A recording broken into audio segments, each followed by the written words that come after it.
a question I have dealt with all my life since that fateful day when Professor Saitoti, the late, dropped names of MPs as suspected drug dealers.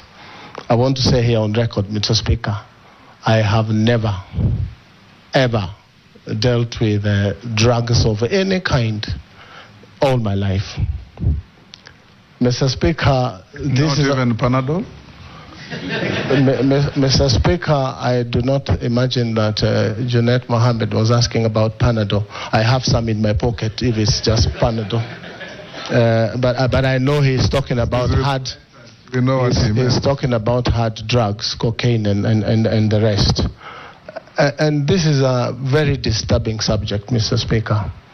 But I invite Kenyans also to have a look at the dossier that Mr. Saitoti brought to the House. It's a dossier such that, Mr. Speaker, if it was given to Inspector Mwala, it would not pass Mr. Mwala's table for a script. If, Mr. Speaker, at that point in time, and records speak here in this House, I fought vigorously the tabling of our names without a leave of the House, because the rules are such that if you are discussing the conduct of an MP, you need to move a substantive motion. But for that particular one, it went through smoothly as planned. But my point here, Mr. Speaker, the government or agencies, the police, did a thorough investigation, and they gave a temporary report a month later, which was tabled and is part of the records of this House.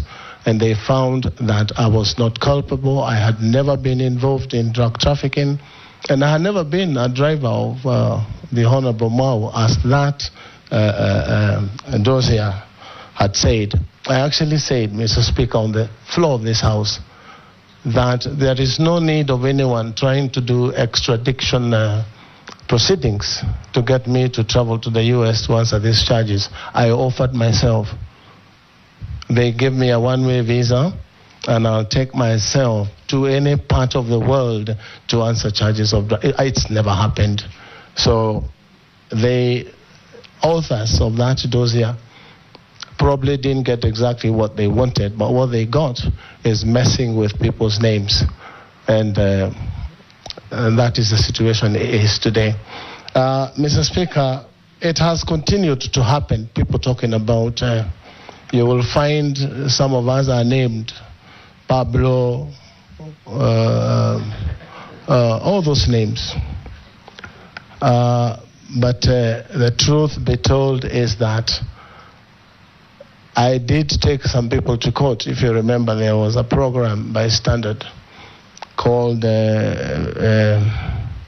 something Mihadarati by Mheshimiwa from Nyali. And I did take them to court. It's taken long, about 8 or 9 years. But finally, I got judgment against them, and I was paid a little bit of money. But circulation is still happening. This is something I am bound to live with for the rest of my life. But I do not do drugs. Thank you.